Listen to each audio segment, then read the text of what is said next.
செய்து கொண்டிருக்கிற தருணத்திலே தான் வானத்திலே 300க்கும் மேற்பட்ட வான்வழி தாக்குதல்கள் இஸ்ரேலுடைய காசா பகுதியிலே, பலஸ்தீன மக்களுடைய காசா பகுதியிலே விடுகிறது. ஏவுகணை தாக்குதல்கள், வான்வழி தாக்குதல்கள். என்ன செய்வார்கள்?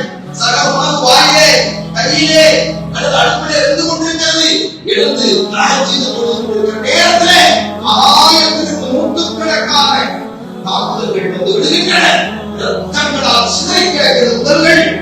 அல்லாஹ் ரப்புல் படைத்த நம்முடைய சகோதரர்கள் இன்னும் பூமியினுடைய சகோதரர் என்று சொல்கிறார்கள்.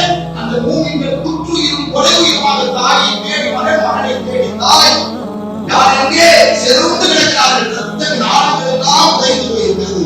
மூளை சிதறி கிடக்கிறது. அமெரிக்கா என்ற நாடு பார்த்து ரசிக்கிறது. இஸ்ரேல் நாடு பார்த்து ரசிக்கிறது. உலக நாடுகளின் ஐக்கிய நாட்டு சபை சந்தோஷத்தில் கைதட்டி மகிழ்ச்சியில் இருக்கிறார். அல்லாஹ்வுடைய அடிமை இந்த உலகத்தை சுத்தப்படுத்துவது. சாராயம் கூடாது, பொய் சொல்லுதல் கூடாது, விபச்சாரம் கூடாது, கொள்ளையடித்தல் கூடாது, லஞ்சம் கூடாது, அபகரித்தல் கூடாது, இன்னொரு சொத்துக்கு ஆசைப்படக் கூடாது, யாரையும் நேசிக்க கூடாது, சொன்னால் கூட ஒரு மனிதரை நீங்கள் காயப்படுத்தக் கூடாது என்று இந்த உலகத்தில் பிரச்சாரம் செய்கிற வாழ்ந்து கொண்டிருக்கிற அந்த இனம் இதோ அழைக்கப்பட்டுக் கொண்டிருக்கிறது.